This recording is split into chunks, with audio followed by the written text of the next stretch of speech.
इराणने UAE म्हणजे United Arab एमिरेट्सचं जे महत्त्वाचं बंदर आहे फुजेरा, त्या बंदरावरती दुसऱ्यांदा हल्ला केला. याचं आपण विश्लेषण कसं करतो? लक्षात असावं की सध्या होर्मुझची खाडी किंवा समुद्रधुनी बंद असल्यामुळे UAE किंवा इतर देश जसे सौदी अरेबिया आणि येमेन वगैरे या खाडीला बायपास करून जर दुसऱ्या कुठल्या ठिकाणनं जर तेल पाठवता येऊ शकेल तर ते तेल किंवा गॅस पाठवण्याचा प्रयत्न करतायत, ज्यामुळे होर्मुझची खाडी जी बंद पडली आहे त्याचा परिणाम त्यांच्या अर्थव्यवस्थेवरती कमी होईल.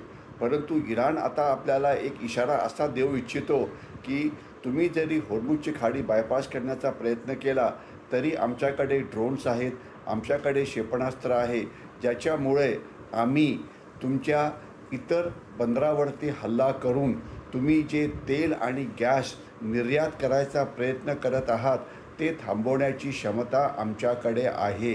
म्हणजे इराणकडे आखाती देशांना त्रास देण्याची जी क्षमता आहे ती प्रचंड आहे आणि त्यांना पुन्हा पुन्हा तेल आणि गॅस जो सप्लाय करण्याचा प्रयत्न करतं UAE असो की इतर देश, ते थांबवण्याचा ते प्रयत्न करतायत.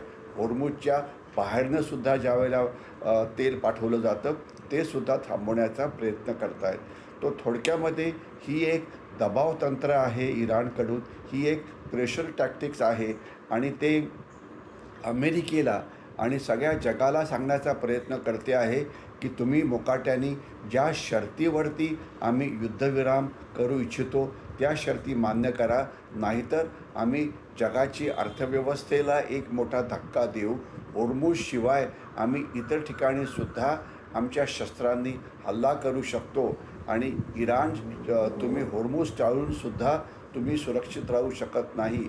आणि याच्यामध्ये इराण स्वतः थेट युद्ध न करता एक लो कॉस्ट हाय इम्पॅक्ट अशा प्रकारची ऑपरेशन्स करत आहे आणि UAE आणि आखाती देशांना एक संदेश देतो आहे की अमेरिका तुमचं रक्षण करू शकत नाही.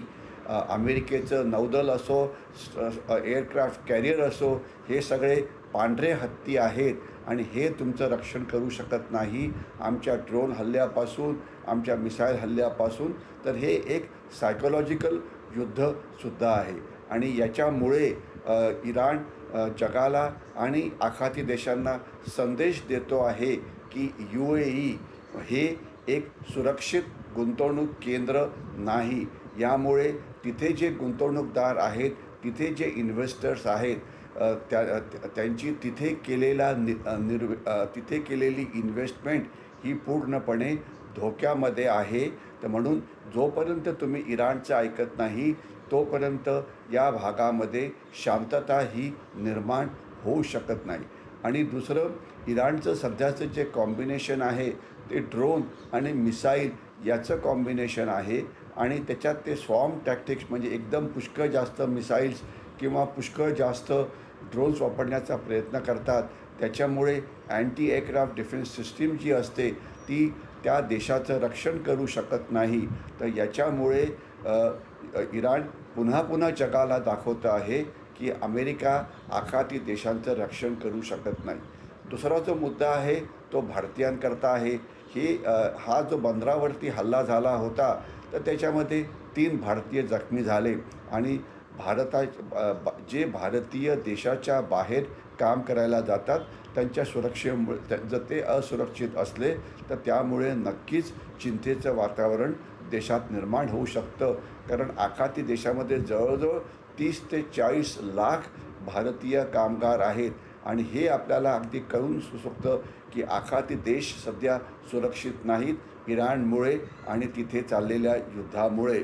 तर म्हणून भारतीयांची सुरक्षता बाहेरच्या देशामध्ये सुद्धा महत्त्वाचं आहे आणि याच्यामध्ये महत्त्वाचा मुद्दा असा आहे की आज जगामध्ये जर सर्वात सुरक्षित कुठला देश असेल तर तो आहे भारत. भारता इतकी सुरक्षितता आज जगामध्ये कुठेही नाही.